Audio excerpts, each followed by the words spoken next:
Entonces, nuestra materia, evaluación psicológica forense de la tortura, de la especialidad en evaluación psicológica forense, ¿sí? Marco teórico en torno a la tortura. Bien, ¿cuál es el fundamento de nuestra actuación? Y esto es algo muy importante que yo he visto porque mucha gente remite con la gente que yo he dialogado y cuando he estado en reuniones de revisión de dictámenes, por ejemplo, e intercambiando con colegas, no solo con psicólogos, con abogados y con médicos, principalmente, me remiten a las leyes, a la Ley General contra la Tortura o al Acuerdo 052 de la Procuraduría General de la República. Sí es el 052, ¿verdad, Araceli? 057. Es el 057, o me remiten al Código de Procedimientos Penales y perdónenme, están completamente equivocados y equivocadas. El fundamento legal de la actuación es la Constitución. ¿Sí? A partir de la reforma constitucional de 2011, los derechos humanos, que antes eran garantías individuales, y no voy a entrar en ese tema porque no soy experto, pueden ustedes revisar en YouTube, por ejemplo, conferencias del doctor Carbonell o de otros juristas que hacen toda la disertación sobre las bondades y la relevancia y la trascendencia de la reforma constitucional, que sí les puedo decir que deviene de la sentencia al Estado mexicano de la Corte Interamericana de Derechos Humanos a partir del caso de Rosendo Radilla. A partir de ahí se generó la reforma constitucional, ¿sí? Algo muy importante y trascendente de esta reforma es ¿sí? Esta parte de aquí. En los tratados internacionales de los que el Estado mexicano se aparte. Esa frase es trascendental. ¿Por qué? Porque todos los tratados internacionales que hayan sido firmados por el Estado mexicano y ratificados por el Senado de la República tiene rango constitucional. O sea, están al mismo nivel de la Constitución. Entonces, la Convención contra la Tortura, tratos crueles, inhumanos y degradantes, al haber sido firmada por el Estado mexicano y ratificada por el Senado de la República, tiene el mismo nivel que nuestra Constitución. ¿Sí? Y entonces, la Convención está por encima de cualquier ley. Y eso es algo que siempre tienen que tener presente, ¿sí? Entonces, cuando haya algún dilema, algún debate, algún conflicto con alguna ley, reglamento o lo que sea, remítanse a la Constitución o remítanse a el Tratado Internacional. Y ese está por encima de cualquier ley. Okay.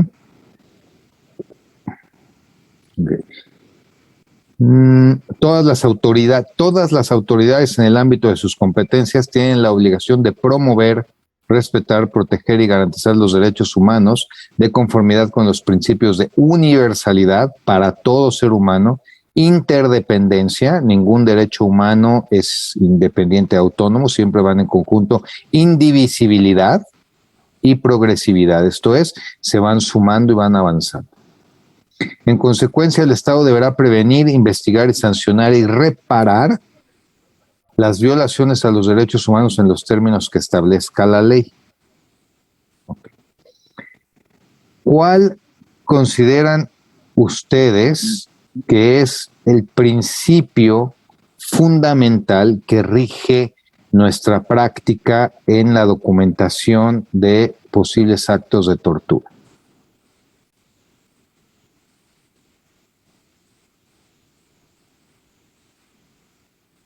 ¿Han llevado en algún momento alguna materia relacionada con derechos humanos?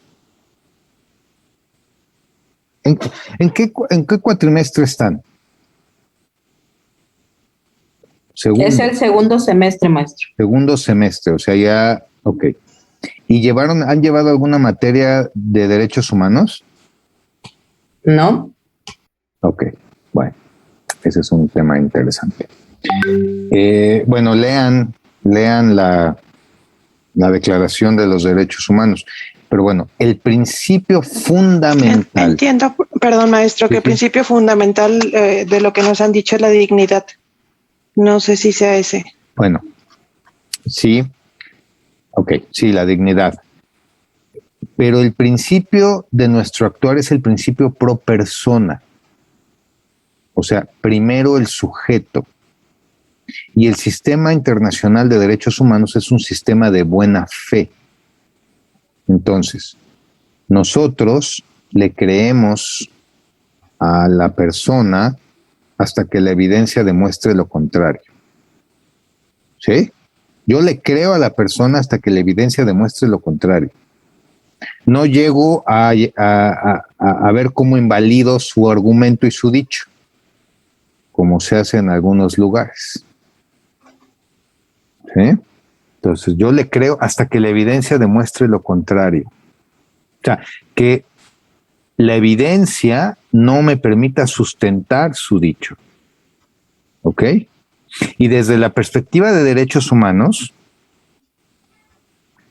la no evidencia del hecho de la tortura no implica que esta no haya ocurrido, ¿eh? Ojo. Negativo a tortura. No, yo no voy a decir si es negativo o no. De entrada, la tipificación de tortura la hace el abogado, no el psicólogo. Y nosotros lo que buscamos, más adelante lo vamos a ver, es correlacionar el relato de los hechos con los hallazgos clínicos. Y yo concluyo en función de esto, yo concluyo en si hay o no hay correlación entre el relato de los hechos y hallazgos clínicos. Yo no digo si hay tortura o no. Eso es un concepto. Díganme, a ver, compañeras psicólogas, compañero psicólogo, ¿cuál es la entidad clínica, el concepto teórico en nuestra ciencia, la definición operacional de tortura en nuestra ciencia?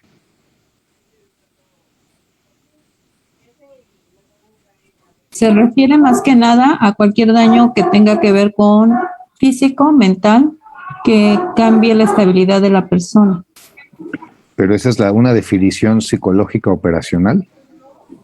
No. ¿Es un constructo psicológico la tortura? No es un constructo psicológico, más bien es una acción que se lleva a cabo con el fin de generar daño a la otra persona. Por eso, en psicología, el concepto de tortura no existe. Es un concepto jurídico. ¿Cuál es nuestro constructo más cercano?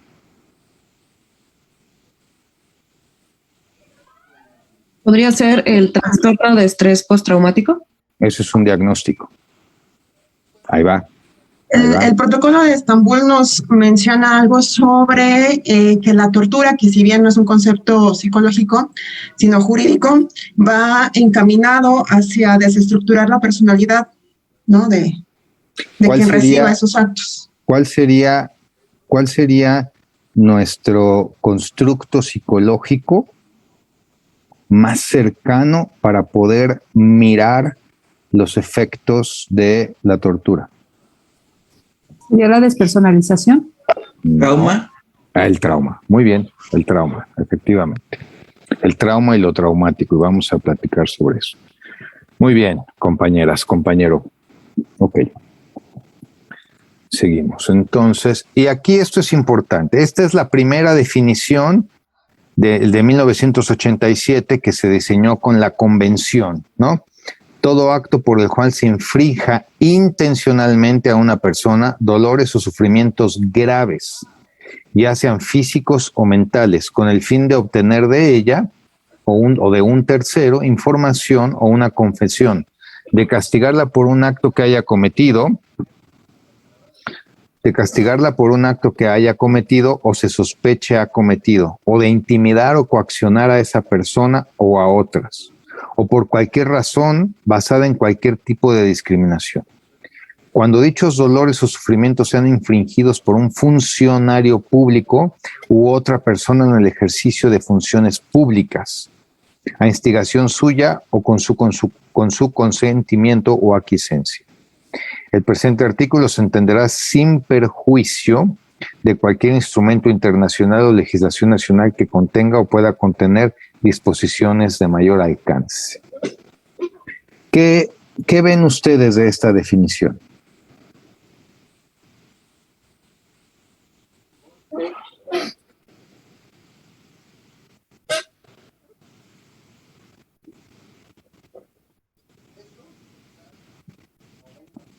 ¿Qué les llama la atención? Que se refiere únicamente a cuestiones de funcionarios públicos, es decir, desde un ejercicio violento de la autoridad o desde la omisión en el ejercicio de la autoridad, y que no exime el uso de otro tipo de instrumentos. Ok, ¿qué más? Me hace pensar en cuando los interrogan para no sé, para confesar o simplemente someterlos, ¿no? Para que ya lleguen blanditos con el MP a declarar. Sí. Ya se lo puse a punto leak. Miren. Esta aplicación debería ser global, bueno, universal, ¿no? Debería aplicar para todos los estados parte. Y también habla, de forma implícita, lo de fallas al debido proceso en cuanto al proceso de obtención de información en una investigación, una posible investigación. Ahora, aquí el tema es, bueno, esto ya nos metería a otro tema, pero en México la Constitución habla de persecución del delito y apenas recientemente se hizo una reforma constitucional donde se incluyó persecución e investigación del delito a partir de la reforma del sistema oral, Entonces, no es lo mismo investigar que perseguir. Hay un amigo que con todo gusto les puede dar una conferencia sobre ese tema. Miren, un elemento fundamental de esta definición es la intencionalidad. ¿Sí? O sea, yo tengo la intención de generarte un dolor o un sufrimiento. Ok. Y aquí nos enfrentamos al primer problema. ¿Cómo se tipifica un sufrimiento grave?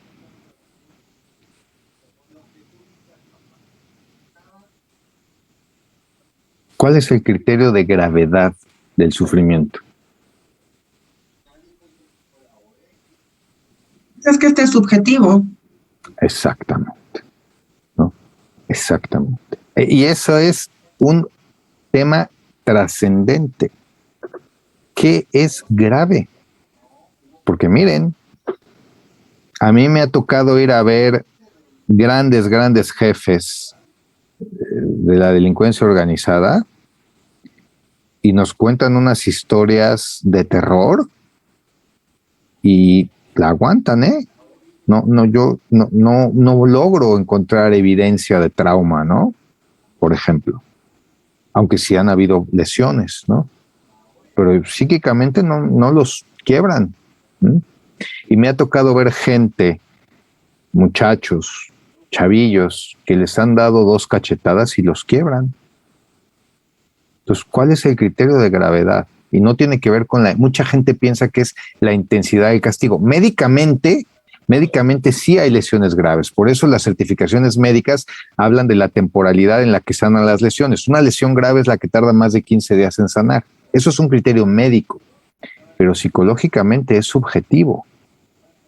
Y ahí es donde viene uno de los problemas, ¿no?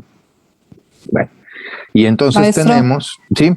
Bueno, de hecho en las lecturas es lo que se maneja, ¿no? Que de ahí la relevancia de hacer una evaluación psicológica, porque los daños son los que no se ven. Exactamente, ¿no? Y luego esta es la definición de tortura de la Convención Interamericana, ¿no?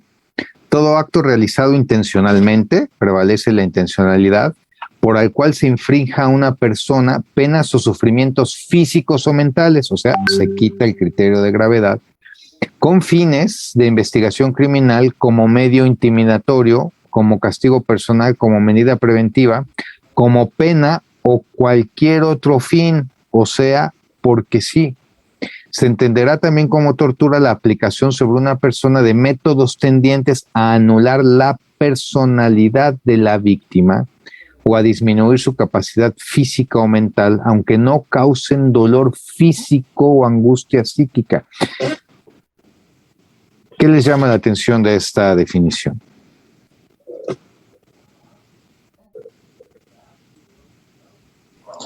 Me llama la atención, al menos desde lo forense, el cómo responder o cómo poder acreditar, anular la personalidad. Creo que si lo leo así me sería muy difícil poder dar un concepto o poder trabajar en esa parte. Lo pudiera yo equiparar a daño psíquico, pero no me queda claro cómo lo pudiera yo manejar. Por ejemplo, ¿qué implicaría anular la personalidad? Para yo anular tu personalidad, ¿qué tendría que hacer? ¿Quitarte qué?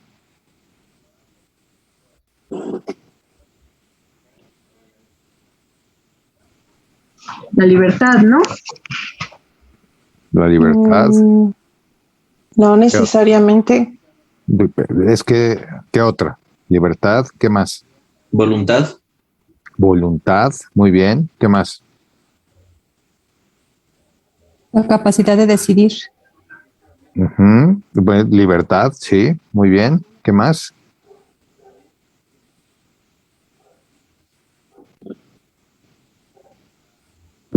Pues podría ser tus derechos. La dignidad, por ejemplo. Las condiciones mínimas que me hacen sentirme humano y colocarme en una situación de sometimiento o subordinación, ¿sí? Contra mi voluntad. Bueno. ¿Qué definición puedo utilizar? ¿Qué definición de tortura puedo utilizar como definición operacional para emitir mis dictaminaciones?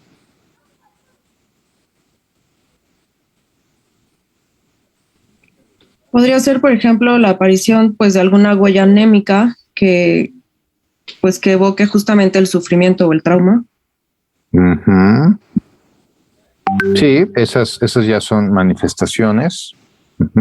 Pero cuando yo quiero plantearme como objeto de estudio la tortura, ¿cuál de estas definiciones puedo usar?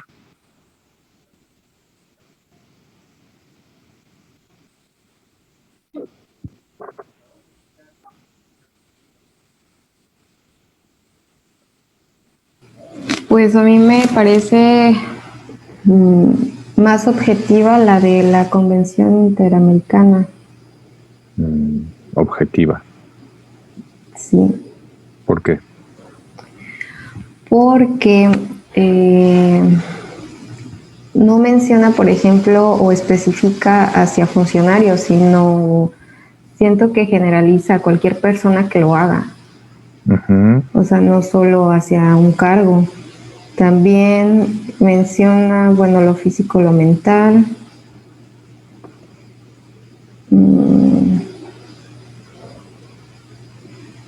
Menciona que puede ser cualquier otro fin, o sea, lo deja muy abierto, que no solamente va a ser un castigo, sino que pueden tener otros factores, ¿no? Ok. Sandra. Yo ahí tengo una duda, y fue una duda de un material que leí y me generó mucho ruido. Decía el material que son síntomas psicológicos del comportamiento que pueden ser patológicos o adaptativos. Entonces, un síntoma adaptativo pudiera aparecer en estas personas sobrevivientes, que al menos así lo manejan, pero no necesariamente implicaría un daño o un trauma. Y están los síntomas patológicos. ¿Cómo poder distinguir entre un síntoma patológico y un adaptativo? Y cómo poder acreditarlo, ¿no? Como parte de una alteración del trauma. Ahí está, muy interesante. Bueno, todo eso lo vamos a ir viendo. Adaptativo, el consumo de alcohol, la violencia social, la incapacidad de trabajar, ¿no? Y el patológico, bueno, ya tiene que ver con los cuadros clínicos. Por ejemplo, mencionaba, el adaptativo de no salir, pero pues no va a salir porque está encarcelado o está detenido. O el no tener relaciones interpersonales y decías, bueno, o ya no voy a comer esto, un ejemplo, por problemas médicos, o no sé. O sea, ahí me surgieron muchas dudas de cómo distinguir y cómo entender si es una secuela, si es una lesión, si es parte del trauma o simplemente es parte de todo el proceso previo legal o a veces no legal que le lleva a esto. Esa pregunta, guárdala y ponla en un corcho ahí en tu mente porque la vamos a ir resolviendo. Es amplia y es compleja. Miren, compañeras, compañero, podemos usar cualquiera de las dos definiciones que mejor me convengan para explicar el fenómeno. Porque está el principio pro persona y está el principio de progresividad. En el ámbito internacional se considera esta como una mejor definición. Yo quiero que me digan cómo podemos explicar el sufrimiento mental grave. ¿Sí? Objetivamente. Ok. Bueno, y entonces, bueno, aquí hay un pequeño cuadro comparativo. Me voy a ir un poquito más rápido para que nos dé tiempo.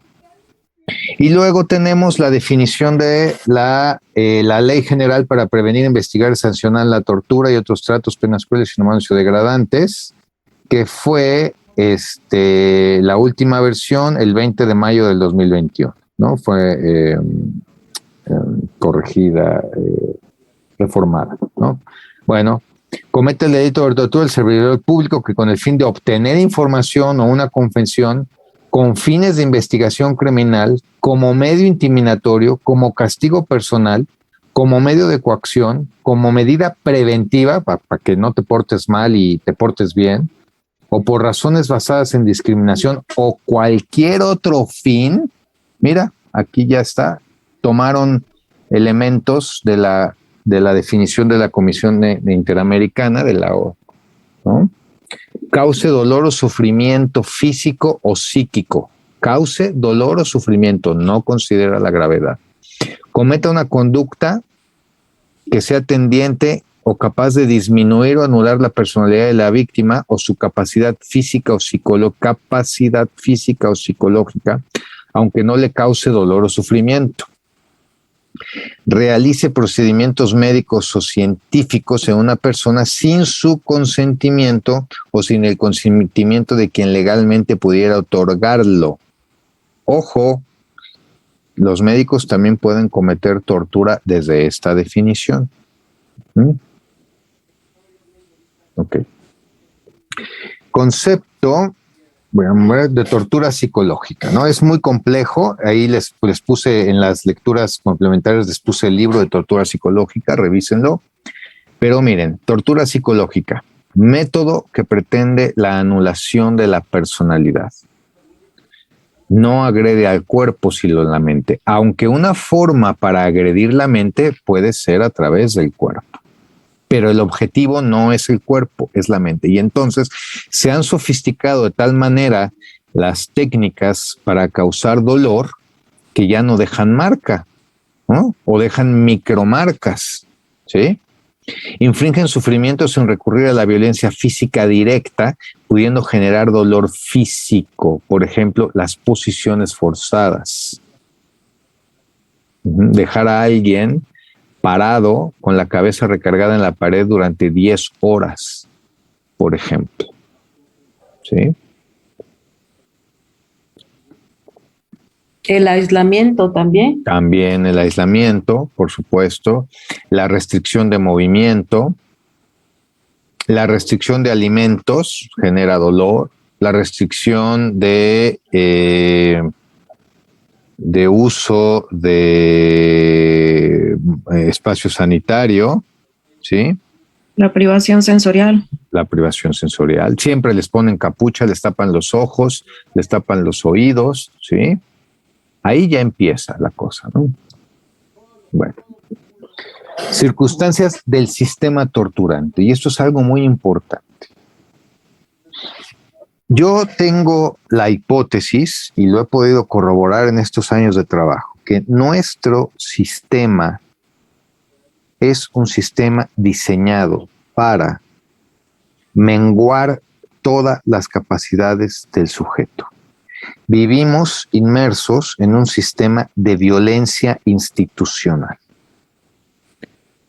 Y es muy claro, lo que menos quieren los ciudadanos es tener contacto con ninguna institución. Ninguna. Entre menos contacto tengamos, mejor. Porque como ciudadanos somos pateados por las instituciones. Y el reflejo más fuerte de esto se da en las instituciones de salud y en las instituciones de justicia. Y entonces toda la lógica de la institución está diseñada para dejar al sujeto en una situación de falta, en una situación de disminución. Eso es algo muy importante. Y aquí nos dice Pau Pérez Sales, por ejemplo, uno de los contornos de la tortura es el concepto de trato cruel, inhumano, degradante. Y esa es una trampa. Ay, bueno, nada más fueron tratos crueles, no fue tortura. No, señor, eso es una trampa, ¿sí? La ONU y la Corte Europea de Derechos Humanos hacen una diferencia conceptual entre tortura y trato cruel, inhumano y degradante, ¿no? Y luego dice la Corte Europea en el 99, los golpes y humillaciones sostenidas que dejasen alguna evidencia constituyen una forma de tortura, pero antes no era. Existe consenso dentro del derecho internacional para establecer un umbral común, dolor o sufrimiento grave, que pertenece a la definición de la Convención de la ONU, para enfatizar la finalidad y la motivación. Y yo concuerdo que el debate entre sí tortura y trato cruel son diferentes, es ocioso, porque es una diferencia conceptual. Yo puedo poner a una persona sentada en un hormiguero porque sí, para divertirme de cómo lo pican las hormigas, sin preguntarle nada, sin decirle nada, sin nada, con el único fin de divertirme con él. ¿Es tortura, estrictamente hablando? Díganme ustedes. Y sería tortura, sí. ¿No? ¿Es trato cruel? A ver, ¿por qué tortura y por qué trato cruel? Si nos apegamos a las definiciones que decía de obtención de información o en un proceso de investigación o por autoridades, y propiamente en ese sentido estricto no sería una tortura. Sería un trato cruel, ¿no? ¿Y cuál es la diferencia? Si está detenido por autoridad, sometido, privado de la libertad, con restricción de movimiento, en una posición forzada, colocado en un lugar donde se le va a causar un daño físico. Y además, los agentes aprensores se están burlando de él. ¿Cuál sería la diferencia de impacto contra la tortura?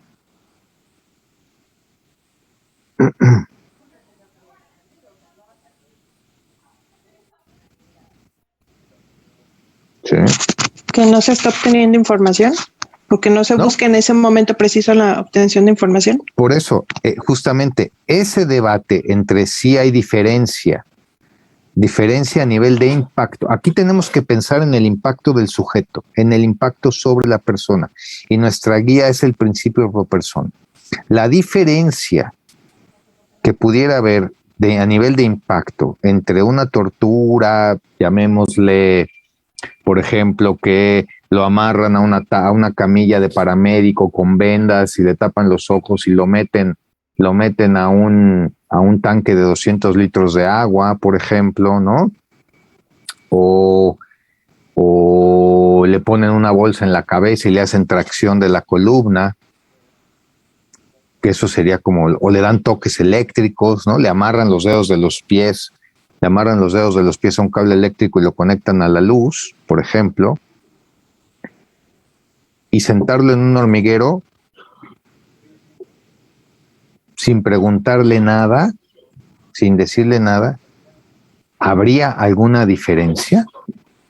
No, porque realmente es la intención con la que lo hacen, ¿no? De dañar. Exactamente. La intención es el daño. Además, nosotros no tipificamos tortura, trato cruel o nada. Nosotros no entramos en ese debate. Pero los abogados, y perdón con el respeto que me merecen, pero los que tienen práctica forense no me van a dejar mentir que hay un conflicto permanente entre peritos y abogados, siempre. O por lo menos entre psicólogos y abogados, siempre hay conflicto. Los abogados dicen, ay, pero sí es trato cruel, no es tortura. No, es lo mismo. O sea, se debe de abordar de la misma forma. ¿Sí? Sí, además de que siempre quieren como que especifiques, ¿no? Si es leve, moderado o grave, porque según para ellos es, no sé, el grado que afectas, o sea, sí es el grado que afectas a la persona, ¿no? Pero no es tanto, por ejemplo, ¿cómo decirlo? Si robas 50 pesos a 100 pesos, ¿no? El delito es robar, entonces para el daño es lo mismo, no importa cuánto estás dañando a la persona. Pero bueno, ellos son muy cuadrados. Ahora, no quieren pensar, Miren, les voy a compartir un ejemplo. Ayer, llega a mi oficina un compañero, un abogado, me habla mi jefa y me dice, oye, aquí el licenciado tiene que responder una petición de un juzgado de un dictamen tuyo de hace 10 años. Yo, ¿qué? ¿10 años? No, pues a ver, déjeme no me acuerdo, ¿no? Déjeme ver de qué trata, ¿no? Dice, es que no entiendo su conclusión. ¿Cómo que no entiende mi conclusión? A ver, pues déjeme verla, ¿no? Y ahí decía la conclusión con toda claridad. A partir de la evaluación realizada y con base en los instrumentos clínicos y psicométricos aplicados, instrumentos clínicos, observación, entrevista a profundidad, examen del estado mental, diagnóstico diferencial y los instrumentos psicométricos aplicados, ¿no? No es posible establecer una correlación entre los síntomas de ansiedad leves presentadas por el evaluado y el relato de los hechos. No es posible establecer una correlación entre los síntomas de ansiedad leve presentadas por el sujeto y el relato de los hechos. ¿Qué no se entiende? Es que no dice si hay tortura o no. Pues no, a mí no me toca decir si hay tortura o no. Yo no califico la tortura. Para pronto quieren que le haga su trabajo a los ministerios públicos. ¿Verdad en este que caso, que trabajo directamente con los ministerios, sí, lo que quieren es que ya les hagas toda su chamba y llegues y sí, fue torturado. Bueno, ahí está. Debate, conflicto permanente con estos cuates. Ahí está. Ya no me siento tan solo en el universo, Araceli. Bueno, la diferencia de la tortura, los tratos, penas crueles, inhumanos y degradantes no busca necesariamente la confesión, la acción o la omisión, es lo que yo les decía, busca la degradación de la persona, ¿no? Ok. La tortura tiene objetos específicos, minar la voluntad y metas concretas, lograr una confesión o hacer o un no hacer. Y el trato cruel no pretende absolutamente nada. ¿Sí? Pretende una descarga perversa, tal vez, una descarga violenta, ¿no? aunque tenga efectos en la psiquis y quizás huellas físicas. Ahora, a ver, compañeras, ¿una violación es tortura?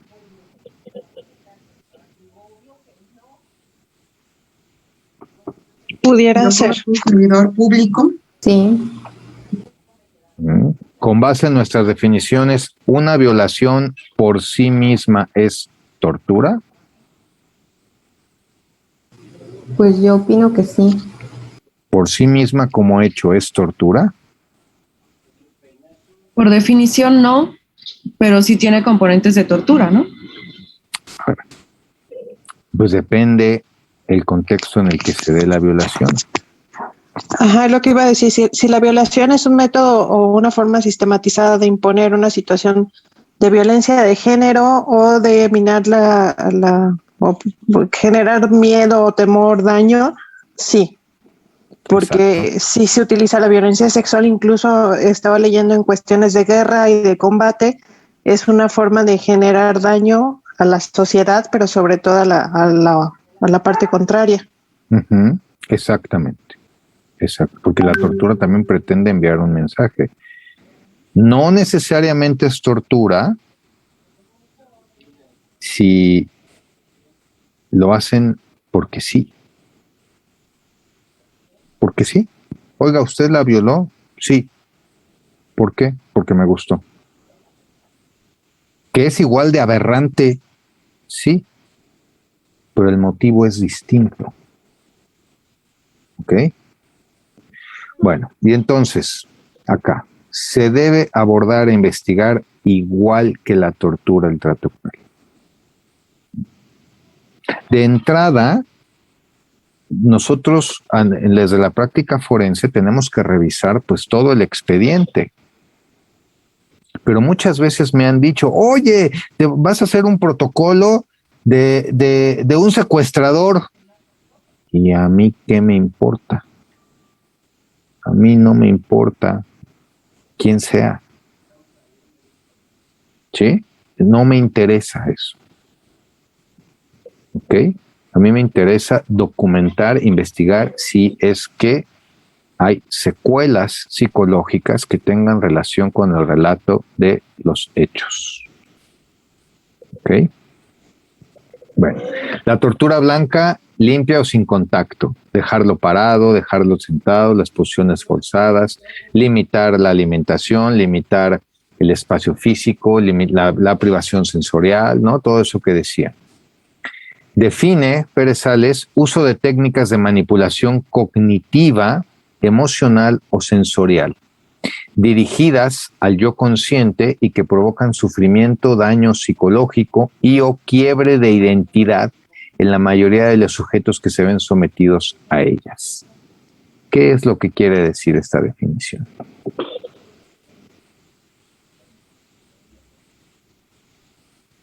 Pues sí, justo que no siempre no siempre será físico. Incluso, por ejemplo, a mí me ha tocado algunos casos donde a las personas las obligan a ver la violación de sus esposas, de sus hijas, ¿no? Entonces, eso también tiene una repercusión emocional muy importante. ¿Qué más?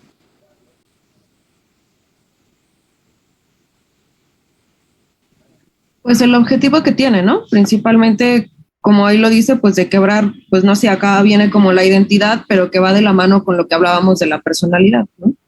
Uh-huh. Sí, bueno, toda la estructura, ¿no? Quebrar toda la estructura. Por ejemplo, surge de generar un efecto acumulativo. Esto es, de entrada, rompo tu casa, rompo todas tus cosas, te humillo delante de tus seres queridos. Luego te vendo los ojos. Tus hijos, tu esposa, me ven golpearte, patearte. Tú me ves tratarlos peor que basura, ¿no? Luego te vendo los ojos, ¿sí?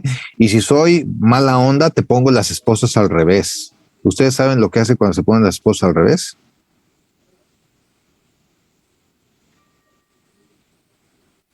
Se aprietan y se aprietan y se aprietan y se aprietan y se aprietan y se aprietan, ¿no? Llegan a generar daño permanente en los nervios de la mano. por ejemplo, ¿no?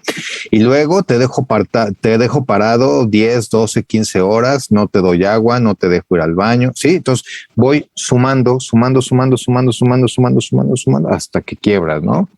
No sabes si es de día, si es de noche, ¿sí? No sabes dónde estás. Uh-huh.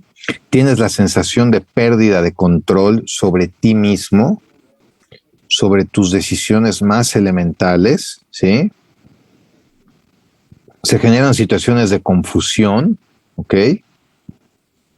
Y bueno, se han desarrollado técnicas psicológicas para la humillación, ¿no? Reclusión en aislamiento, ¿no? Posiciones forzadas. Y bueno, aquí en este caso, las sesiones de castigo, de maltrato, son muy cortas. Normalmente detienen y máximo en 2 o 3 horas está delante del Ministerio Público. Cuando tienen un poco más de tiempo, la Policía Federal han detenido a la gente hasta un día. Pero esta parte de las técnicas psicológicas de humillación, por ejemplo, es cuando están en situaciones de guerra o de dictadura, que hay detenciones muy prolongadas en lugares clandestinos, ¿no? Por ejemplo, ¿no? En este caso, en la guerra sucia sí se vieron ese tipo de detenciones. Acabo de ver un caso de un señor que estuvo 15 días detenido en un lugar clandestino de detención, ¿no? Pero generalmente ahora eso no se ve tanto. Hay alegatos, quejas de tortura por parte de los centros penitenciarios o de la casa de arraigo, pero eso ya es otra circunstancia, ¿no? Distinta también. Elementos intangibles de la tortura psicológica, por ejemplo, ¿no? Normalmente nosotros y el sujeto, por una lógica discursiva, nos va presentando el relato de manera cronológica. Primero pasó A, luego B, luego C, luego D. Pero, ¿cuál es la vivencia del sujeto? ¿Sí? ¿Cuál es la vivencia subjetiva del sujeto? Y entonces el relato es el esqueleto de lo que vivió el sujeto y tenemos que entretejer, tenemos que entrever qué es lo que vivió el sujeto. ¿Cuáles son los elementos fundamentales de la experiencia?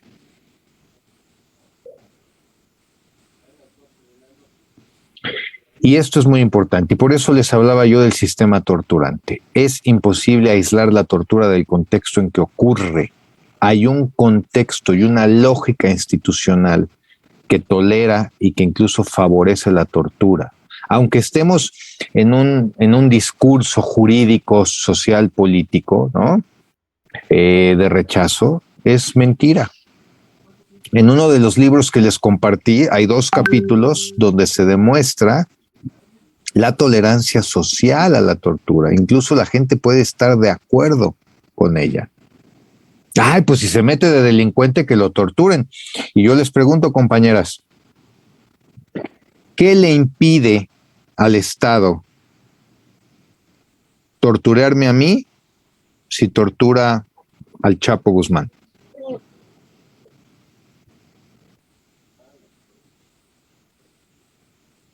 ¿Qué se lo impide? El chavito que acaban de matar en Mérida.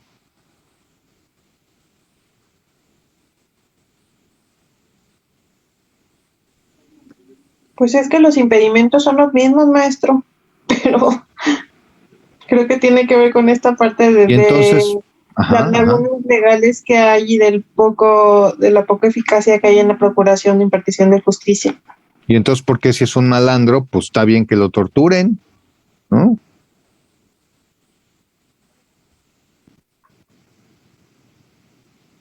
Yo tengo nosotros vivimos en el como sí. Vivimos en una sociedad psicótica del como sí. De facto, mucha gente está de acuerdo y tolera la tortura. Bueno, la vemos en la televisión, aunque en el discurso nos escandalicemos. Y jurídicamente se tolera. Y entonces, ¿por qué no vivimos en función del Código de Hammurabi?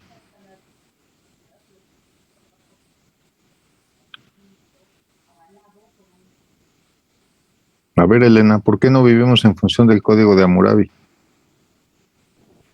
Pues porque precisamente, o sea, hay leyes y ahorita están todos fundamentados en los derechos humanos. O sea, vivimos en una sociedad civilizada. No me atrevería a decir que sí. ¿Regida por el imperio de la ley? Idealmente, pues sí, pero digo, sabemos que no pasa, ¿no? Yo estuve en el centro de internamiento para adolescentes y de verdad, o sea, había tortura, o sea, había malos tratos y demás, pero pues no se habla, no se dice, o sea, aunque todos lo sabemos, pues es algo que no se expone, ¿no? Nada más yo de repente en mi oficina oía los gritos, lamentos, pero pues obviamente ahí no pasaba nada. Pues será porque el Estado tiene el control y el poder. Y pues, pero el Estado es psicótico. Pues imagínense. Pues sí. Y entonces, ¿por qué no nos vamos por qué no regresamos a los suplicios de la Edad Media? ¿Han leído Vigilar y Castigar de Michel Foucault? ¿Por qué no regresamos a los suplicios de la Edad Media? Señor, usted se robó 2 gallinas 3 días al cepo sin que le avienten nada. 3 días al cepo. Ahí, vámonos, ya, pagó su pena, vámonos. Usted se robó una vaca. 5 días al cepo y le pueden aventar vegetales podridos. Y estaba el verdugo vigilando que solo le aventaran vegetales. Y si alguien le aventaba una piedra, lo ponían también en el cepo, porque no es ¿no? O cometió un delito grave, no sé, adulterio, 10 latigazos. Vámonos, ya, pagó su pena, se acabó. A ver, ¿por qué no? Bueno, porque ahora hay derechos humanos, ¿no? Dicen. Bueno, es una lógica y una visión del mundo, ¿no? Lo que generó, dice Foucault, que lo que generó el cambio de esa lógica jurídica fue el suplicio de Damiens, ¿no? Que fue, léanlo, está en el primer capítulo de Vigilar y Castigar, el suplicio y el desmembramiento de Damiens, un tipo que quiso acuchillar a Luis XV y fue escandaloso, ¿no? Y entonces la lógica del castigo fue del cuerpo hacia el alma. Por eso ese es el sentido de la reclusión, ¿sí? Pero seguimos en la lógica de los suplicios. Entonces nada más estamos jugándole al tonto. Yo creo que no regresamos porque el mismo Estado es quien tortura y obtiene beneficios de eso. Seguimos en la lógica del suplicio del ejercicio del poder, ¿no? Ok. Entonces, por ejemplo, el hambre, la falta de esperanza, ¿sí? Cambio permanente en la visión del mundo, la introyección del miedo, empleo del cuerpo contra la mente. ¿Sí? Mi propio cuerpo me agrede. Desesperanza aprendida y conflictos interiores.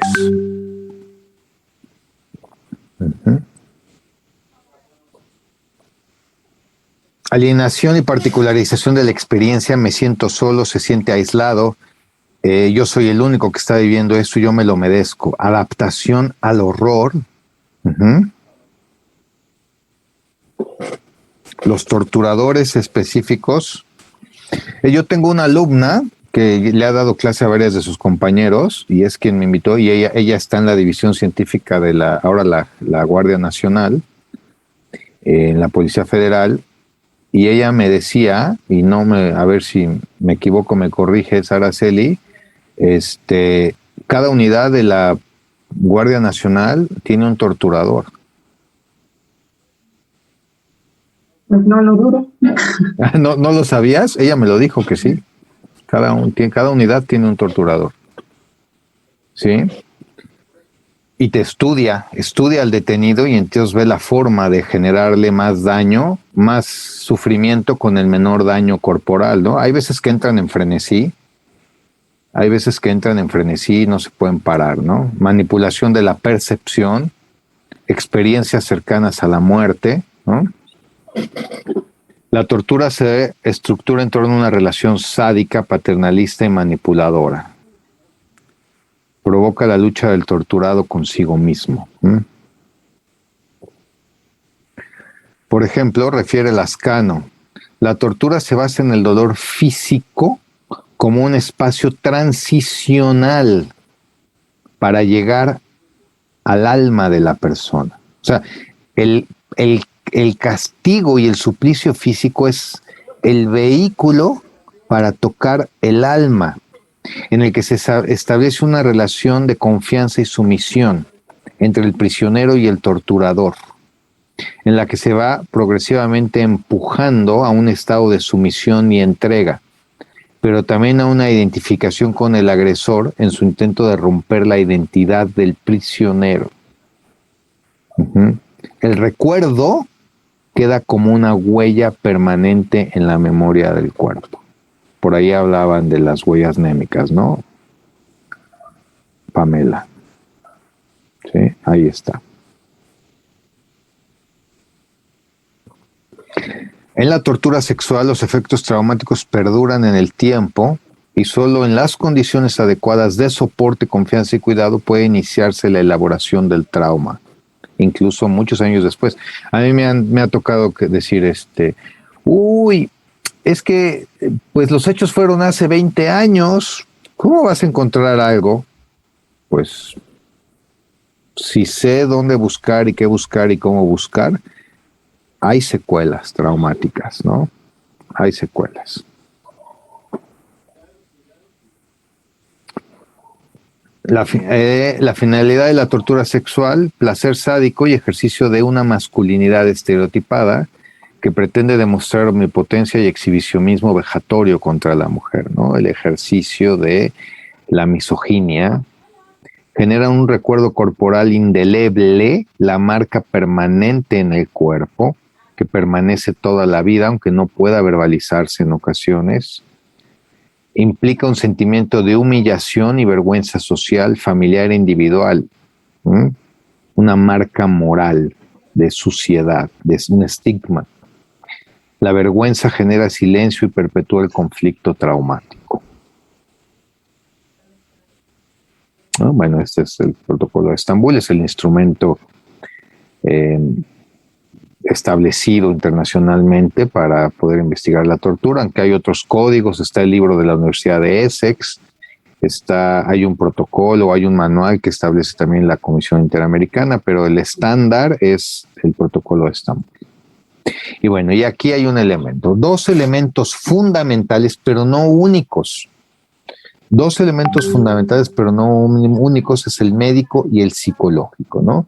Y tenemos entonces que establecer la correlación entre el hallazgo clínico psicológico, si hubiera lesiones físicas, que cada vez hay menos lesiones físicas, con el relato de los hechos. Pero no solo médico y psicológico. A mí me ha tocado participar en asuntos de tortura, donde ha participado el criminalista, por ejemplo, ¿no?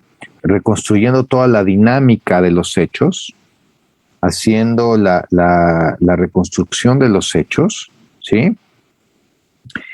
Y se ha podido correlacionar perfectamente bien la dinámica de los hechos con las huellas físicas, con el trauma psicológico, ¿sí? Y seguramente con voluntad política institucional se puede acceder a muchos otros peritos que podrían participar, ¿no? Porque normalmente la evaluación de tortura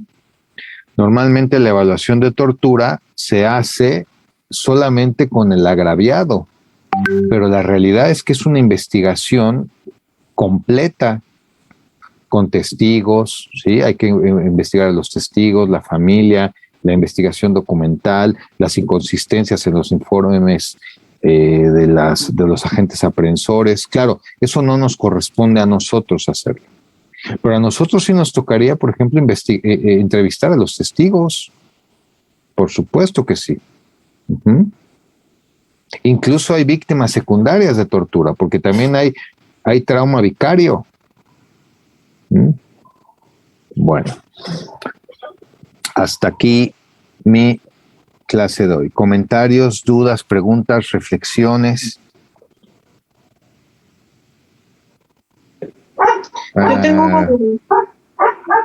Voy a pensar si les comparto la presentación. No, sí, se la subo al Classroom con todo gusto, no hay problema. maestro.